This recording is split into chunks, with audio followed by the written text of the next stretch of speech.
think we got to start with your G-men. Okay. Because this job, not only because it's the Giants, but it's fascinating for a lot of reasons. The maybe not so great, it seems like Joe Schoen is staying on. That seems to be a problem for a lot of Giants fans right now is the head coach firings. You see him here. Brian Callahan, that feels like it was a decade ago. Brian Dable, Raheem Morris from the Falcons, Kevin Stefanski from the Browns, Pete Carroll from the Raiders, and Jonathan Gannon was the most recent Any of those one. surprised you when they happened? No, Raheem. I thought Raheem was going to survive. I know, and as quickly as it happened, that's the thing. I think that was shocking to me. But maybe it goes back to the point you made about the third party doing the audit. Exactly. That's never a good sign. Right. I was almost more surprised that there was rumors Gannon was going to survive, and then he didn't. Stefanski, it feels like this has been building, going back to the draft, the divide there.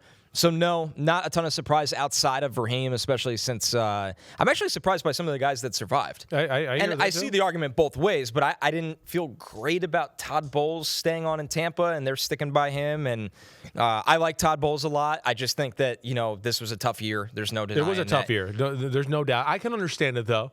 And, I know the Glazers have a little bit of a reputation of not being afraid to make some bold moves and do all of that. But I think they're also smart enough to realize, wait, we've got a pretty good thing going on here. And, yeah, it wasn't maybe Todd Bowles' best year, but we know they had to deal with some pretty major injuries that affected their football team. Yep. Right? He did carry them through an era of where I go, it could have fallen apart quickly. Wait, Bruce Arians retires. Brady retires out of nowhere. He's going to go and try to manipulate his way down to Miami. We got Baker Mayfield. We do that, and they still stay on top of the division. I wasn't sure what was going to happen there, but I'm not surprised he didn't get fired. I mean, or at least I can see the logic to it, right? Yep. I don't think it's egregious or anything like that. As far as the other surprises, Raheem was the only one that I think I was like, ooh, I'm not sure if that'll happen. Had a good feeling Stefanski would happen, had enough people in the league to tell me that I think his camp knew that this was coming. Okay. So that didn't shock me there. Raheem was the one there, but not shocking. I just wasn't sure where that was going to go. But we do have some good opportunities here for some of these next head coaches and whoever that may be, because I don't think we're out of the woods here with all this coaching stuff quite yet.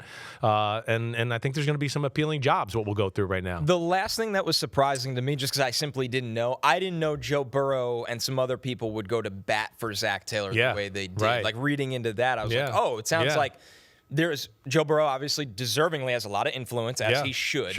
Right. He's the most important person in that building. But it seems like, because he's as frustrated by the problems there as anyone, but it doesn't seem like his frustration is geared that way. I feel like he cleared that up for me, because I was a little bit, I didn't know. Like all the comments he made, I was like, damn, I mean, I would think he's throwing the head coach into that conversation too, right? When things got to change and we got to be better and all of that stuff. I mean, when I hear comments like that, I'm like, damn, that's the head coach. But I think also at the same time, Joe probably realizes, listen, with this guy coaching and with our offense, I mean, if I can stay healthy and maybe if Zach Taylor can just figure out how to protect them a little bit better, especially early on in the football season. Right. Because, again, that is another issue here. And I know they went 2-0 to start this year, but it still wasn't the hottest start in the world. They got favorable schedule early on. We know that. But, yeah, I think all that, I think Burrow looks at it and goes, man, when I'm healthy and Zach Taylor's calling the plays, we got a pretty tough combination there. So he obviously was talking about some other things, and which makes you go, oh, okay, now my attention shifts to owner and Duke Tobin. That must be who he's talking about and how they do things there. So we'll see where it goes. But, yeah, not totally shocked that Zach Taylor stayed. So the Giants, this one, like I said, Joe Schoen, the fan base isn't happy about that. But what you can be happy about with this job is they're picking 5th overall. Yep. They do have resources. They're an organization that is highly respected around the league, not only because of ownership, but because of a lot of reasons. And they remain 19th in effective cap space this offseason. That's always fluid with moves you make. Yeah, you don't make. And we're not even there we'll see what the season league here the league season gets ended, and then let's see some other moves they make. Right. That might change with some of the things as cutting a player, trading a player, whatever. We'll see where that goes. But you're right. I mean, it's set up in a not a bad spot for them. Chris, this to me is an 8. out of 10. I'm with you. In fact, I was worried. I was like, I'm glad that you're going there because now I can feel good about going bold. I would want this job. The New York Giants job for my money here, and I know I'm wearing blue and I'm a G-Man fan. I got that, but I think anybody that knows and listens to me, I can separate it, okay? The Giants job is the crown jewel job this year for me. I mean, and when I look at it, not that it just blows everybody away. I'll go ahead and give it a 9, all right? Just because you're a Jet fan, I can't let you up me I was here, going to okay? say. So, but no, I think, we're going to have a lot of the same thoughts. I don't understand this talk about Jackson Dart. Like, I want to swear and say the F word 74 times to people out there. It's That's foolish, the F word. right? Yeah, foolish. I mean, it is ridiculous what people are talking about. With maybe they need. What, are you kidding me? What have you been watching the games? Have we been watching football? Jackson Dart is the man. Is he perfect? No. But has he shown signs that he can be a big-time quarterback in the league and then, of course, lead the team and do all that? So that we got the quarterback. The offensive line is on the right track, right? It's not – I know it's not like the Dallas Cowboys of 93 or anything like that, but it's still on the right track. It was an improvement this year. They do have a franchise left tackle that is no doubt one of the best left tackles in all of football. So we got that. All right, weapons. There's weapons. There is. I mean, we know we got Malik Neighbors. We're going to have Scatterboo back. He won't be back normal probably till about halfway through the year. But there's enough there. You look at the team and go, okay, yeah, maybe they got to draft one more wide receiver between Wandale and Malik Neighbors and the tight end play. I go, that's not bad. They need a running back, probably a big-time running back. Yeah. I would say that. I mean, because of the Scatterbo thing and all that. Defensively, what? I mean, defensively, I look at it and go, secondary, yeah, maybe we could use a little help there still. And I think that'll get better. I think with, a new staff in there, Javon Holland, guys like Paulson Adebo, next year we might go, oh, wow, they're better than I thought they were. Right? But at the end of the day, we still have a defensive line here that we're talking about where I'd go Dexter Lawrence, Brian Burns, Abdul Carter. I don't give a shit what his sack numbers were this year. Abdul Carter is one of the best pass rushers in football already. And then you have Kayvon Thibodeau, who could add to this draft capita depending on what they do too, right? Yeah. So I am very strong on the Giants thing, and it is still the New York Giants, and it is still New York City, and it is still big time. And the Giants, yes, they haven't been good for about 7-8 years. I get it, but it's also one of the crown franchises in the sport. You don't. I'm not just saying that because my dad played there and all that. You could talk to people who have worked there, how they go about their business. The Giants are still viewed as a top-notch organization, so that's why I kind of like it. Yeah, there's a lot to like here. I agree with everything you said. I thought Abdul Carter, the final month of the season, was everything I thought he'd be all year. Definitely. Nobody did less with more than the New York Giants defensive coaching staff. That's right. That's right. There's no other way to say it. I think it's a fair thing to say. Individual talent, nobody did less with more. Right. Had an injury at middle linebacker. Which killed the run defense. Killed the run defense. Apparently. Yeah. Okeraki's, I still think a solid player. Yep. Right? So, yeah, there's pieces there to where I look at it and go, yeah, I'd want that Giants job. And a lot of the tough things that you look for in an organization to go, oh, we need this, we need this, we need this. You go, wait, the Giants got that. Pass rushers, tackle, quarterback. Star receiver. Woo! I mean, that's a great start right there, so that's why I love that. D. Sauter said, Giants will be fun to rebuild. They have a lot of fun pieces. Studs at left tackle, wide receiver, electric D-line, and a quarterback worth building around. All they need is another wide receiver, shore up O-line, and back into secondary. It feels like Simms stole my comment above the way. I don't have the comments on here, but we think alike. We think alike, all right? I think another thing, too, if we want to talk about the Joe Schoen element, if you're head coach taking this job, you are not going to be fired with Joe Schoen if that continues to go south. You are going to be on for a new GM to eventually. I would think so. Joe Schoen, if it goes south again, right, Joe Schoen will be the one that will be in trouble. Joe Schoen might be the one, again, little negative here of the whole situation, and not necessarily because of what he does with his job, but just as a coach who might have options, go, man, Joe Schoen seems pretty dug in with ownership, and he's got a lot of control here, right? And not every big-time head coach that has options is going to love that.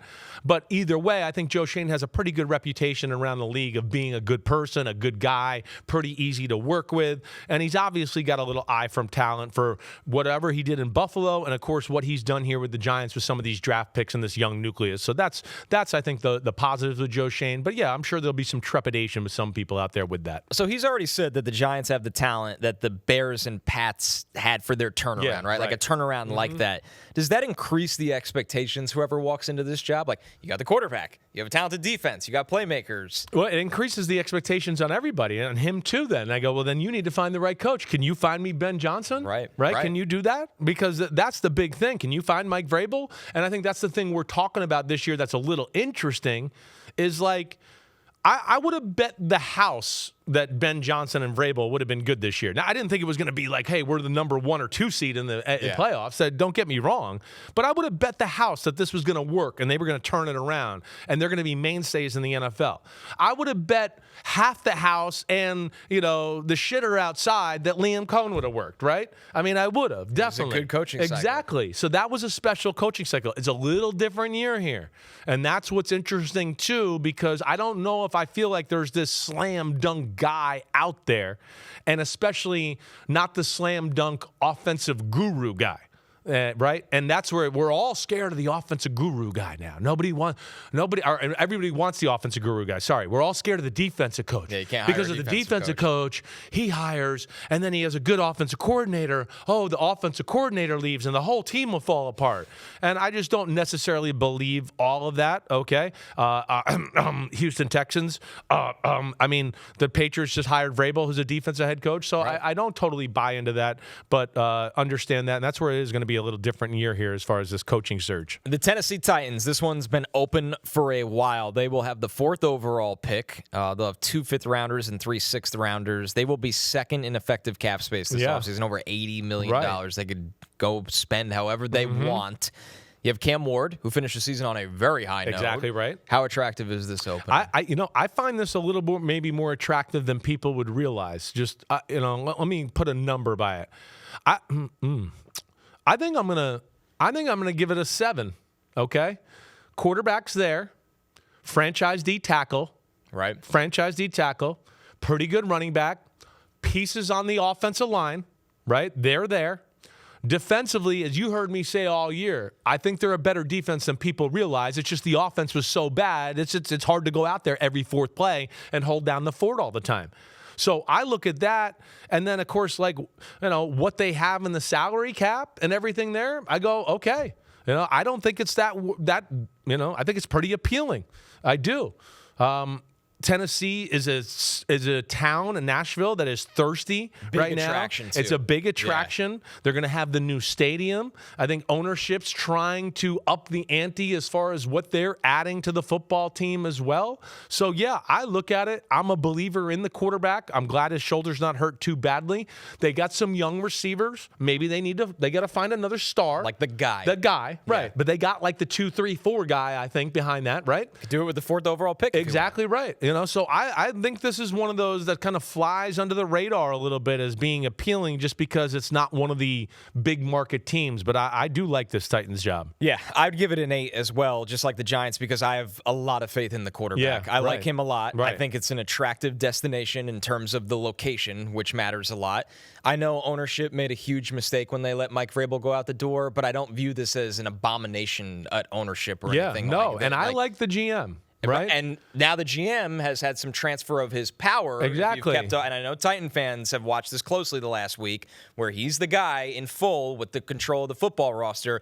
That actually, to me, takes it from a 6 to an 8. Yeah. That it was that big of a deal to me that Mike Borgonzi is now controlling the roster of this team. Right. I have faith in Borgonzi too. Again, I don't know him real well. I only met him here and there. I've always been told good things about him.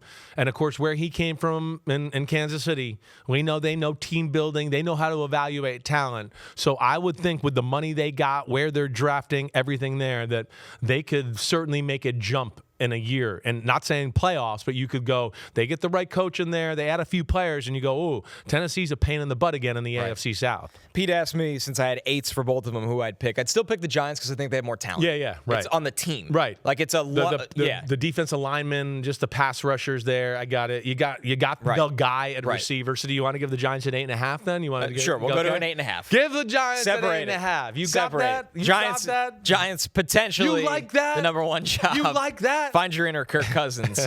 Yo. Thanks for watching, homies. We are now in the NFL season here on Chris Simms Unbuttoned. Hit subscribe to get our weekly picks, game recaps, film deep dives, and much, much more. Thanks again for watching. Subscribe, rate, review. Peace out. You know where to find us.